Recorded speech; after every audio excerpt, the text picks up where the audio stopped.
दीन हुब्बाज इकराम तुल सभी तालिब इल्म अजीज बच्चों नौजवान साथियों मेरी पर्दा नसी माँ और बहन अस्सलाम वालेकुम रहमतुल्लाहि व बरकातहू। आज का ये प्रोग्राम बच्चों को हौसला अफजाई करने के लिए फिक्र इंसानियत कमेटी की तरफ से जो किया जा रहा है, आप खास करके हमारे मुफ्ती और कारी सारिक साहब, हाफिज अफसार साहब, समदानी भाई, साफे भाई, ये लोग मेहनत रंग ला रही है कि हमारे बच्चे पढ़ लिख करके आगे बढ़ रहे हैं। अगला साल के तरह इस साल भी आपके गांव में प्रोग्राम किया जा रहा है, लेकिन दुख तब होती है जहां लोगों की भीड़ भाड़ खचाखच होनी चाहिए थी। बच्चों को हौसला अफजाई करने के लिए वहां कई आदमी नजर आते हैं। आदमी सब कोई घर में मुब्तला है, मोबाइल में मुब्तला है, यहाँ नहीं आए हुए हैं। आज इन बच्चों को आज अगर हौसला अफजाई करने के लिए पूरे तादाद में यहाँ रहते तो फिर इन बच्चों का भी हौसला होता, इनका भी पढ़ाई में मन लगता। तो हम लोग पढ़ाई के लिए कितना आगे हैं ये तादाद ही हमको बता रहा है। हम लोग क्या तालीम के बारे में सोच रखते हैं ये तादाद ही हमारा बता रहा है।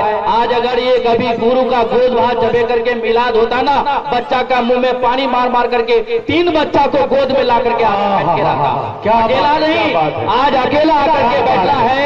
तालिब इल्म जो पढ़ते हैं उनका हौसला अफजाई करने के लिए आना था, लेकिन उन्हीं लोग मौजूद हैं यहाँ जिनके बच्चे आज यहाँ मकतब में मौजूद हैं। उनके अलावा बच्चे लोग कि हमारे बच्चे पढ़ते ही नहीं तो हम क्यों जाए। यही बच्चे हैं, इन्हीं के सदके में दुनिया का निजाम चलता है। यही मकतब है जो हमारी कल दीन के दाई बनेंगे। यही बच्चे हमारे दीन को आगे ले जाएंगे। तकरीर करने के लिए हमारे उलमाए दीन लोग हैं। बस हम एक दो बात कह करके एक वाकया छोटा सा बयान करते हैं। बच्चे लोग आप लोग के लिए जो 5 बच्चा हल्ला नहीं करेगा, बिल्कुल नाक से सांस लेगा, मुंह बंद रखेगा, मैं उस 5 बच्चा को कॉपी इनाम देके जाऊंगा। यहाँ से लास्ट में 5 बच्चा को मैं दूंगा। नाजिल बाबू मोबाइल घुमा दो, इधर वीडियो रिकॉर्डिंग करो। जो 5 बच्चा नाक से सांस खुलेगा, मुंह नहीं खुलेगा, उस 5 बच्चा को मैं कॉपी इनाम देके जाऊंगा। हम देखते हैं कौन बच्चा नहीं बोलता। बस एक छोटा सा वाकया हम बताते हैं। बच्चे लोग, आपके माँ बाप जब आप लोग के पीछे इतनी कुर्बानी करते हैं, आपको पढ़ाने के लिए भेजते हैं, अपने 3 टाइम के जगह में 2 टाइम खाते हैं, इलाज नहीं करते, इलाज को छुपा के आपको पढ़ने के लिए आप अच्छे कपड़े लत्ते सब देते हैं, कॉपी कलम, तो आपको पढ़ना पड़ेगा। यहाँ के गपास्टिंग करने से काम नहीं चलेगा। सारा बच्चा उस वक्त देख रहे हैं, किसी का बात नहीं सुन रहे थे। आप लोग सिर्फ गप मोबाइल ये वो लगे रहते हैं। बिल्कुल नहीं, आप लोग को पढ़ना है। फिर कल से तो आप लोग गप करेंगे, आज तो कम से कम सुनिए। एक माँ बाप, बहुत गरीब आदमी, माँ किसी के घर में काम करती थी, बाप मार्केट में काम करता था और अपने बच्ची को पढ़ाने के लिए मकतब में भेजती थी, बच्चा और बच्ची को। तो उस बच्ची और उस बच्चा का गांव के और बच्चे जो पैसा वाले के बच्चे मकतब में पढ़ने जाते थे, वो अपने उस बच्चे का मजाक उड़ाता था। तुम दोनों भाई बहन हर दिन एक ही जोड़ा कपड़ा पहन के आती हो, तुम्हारे पास दूसरा कपड़ा नहीं है क्या? उस बच्चे का मजाक उड़ाया करता था। और वो बच्चा सुन सुन करके थक करके एक दिन माँ बाप को घर में जाके बोला कि माँ बाप आप लोग 2-3 हमको भी एक जोड़ा कपड़ा दे के रखते हैं, 2 जोड़ा हमारे पास 2 जोड़ा है, और तुम्हारा बाप भी एक ही जोड़ा कपड़ा पहनता है, तुम्हारी माँ एक ही जोड़ा कपड़ा पहनती। इस तरह से बच्चा को ताना देता था। तो बच्चा घर में जाके ये बात को बोलता है तो उसकी माँ बाप बोलती है, बेटी यही एक जोड़ा कपड़ा और 2 जोड़ा कपड़ा तुम्हारे पास है, मेरे पास 1 जोड़ा है, तुमको टेंशन नहीं लेना है। मेरा 1 जोड़ा कपड़ा, तुम्हारा 2 जोड़ा कपड़ा है, मेरा 1 जोड़ा कपड़ा है, लेकिन मेरा दूसरा जोड़ा कपड़ा 10 जोड़ा कपड़ा तुम हो।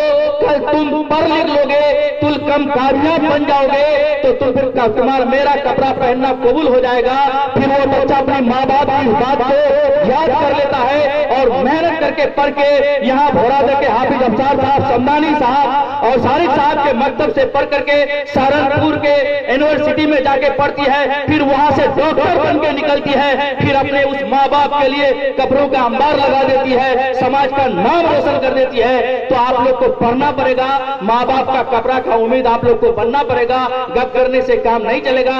और एक मैसेज दे दूं, मेरा एक दोस्त बीमारी का कान से सुन नहीं पा रहा है, ध्यान से सुनिए सभी को ये बात को, कान से सुन नहीं पा रहा है मेरा एक दोस्त, तो उसको मैं सिलीगुड़ी में डॉक्टर को दिखाया, डॉक्टर सील को, हेमोपैथी डॉक्टर को, तो अभी वो धीरे धीरे सुन रहा है। ईयरफोन लगा करके इसका ये हाल हुआ, कान में ईयरफोन लगा करके।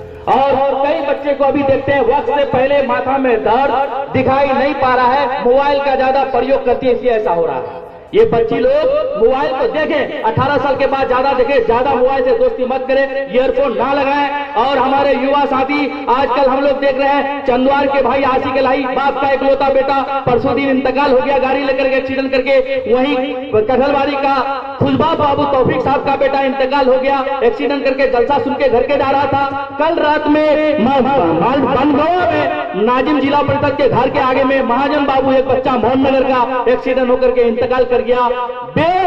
बेतरतीब गाड़ी चलाता है, कम उम्र के बच्चे 15 साल 17 साल 18 साल का, हेलमेट नहीं लगाता है, बिना जरूरत कर जहां तहां निकलता है और एक्सीडेंट करके अपना जान बिखेर देता है। उसका माँ बाप पर क्या बीतता होगा जिसने इतना मेहनत करके पाला। बच्चे लोग, आप लोग, मेरे भाइयों, युवा साथियों, कहीं भी जाए कसम से हेलमेट लगाए, बिना हेलमेट के ना जाए। जो भी एक्सीडेंट हुआ हम देखते हैं उसका शरीर कहीं कुछ नहीं हुआ, पूरा शरीर जैसा का अच्छा है, सिर्फ दिमाग में चोट लगने से इंतकाल हो गया। अगर ये छोटा सा हेलमेट लेके जाता, अगर गिरता तो वो बच जाता, इतना बड़ा घटना नहीं होता।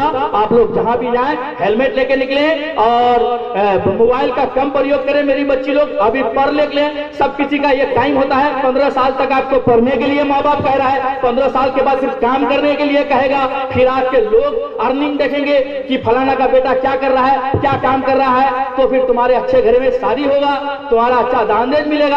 पढ़ाई से ही तो सब कुछ होने वाला है, नहीं तो अच्छा कुछ नहीं वाला है।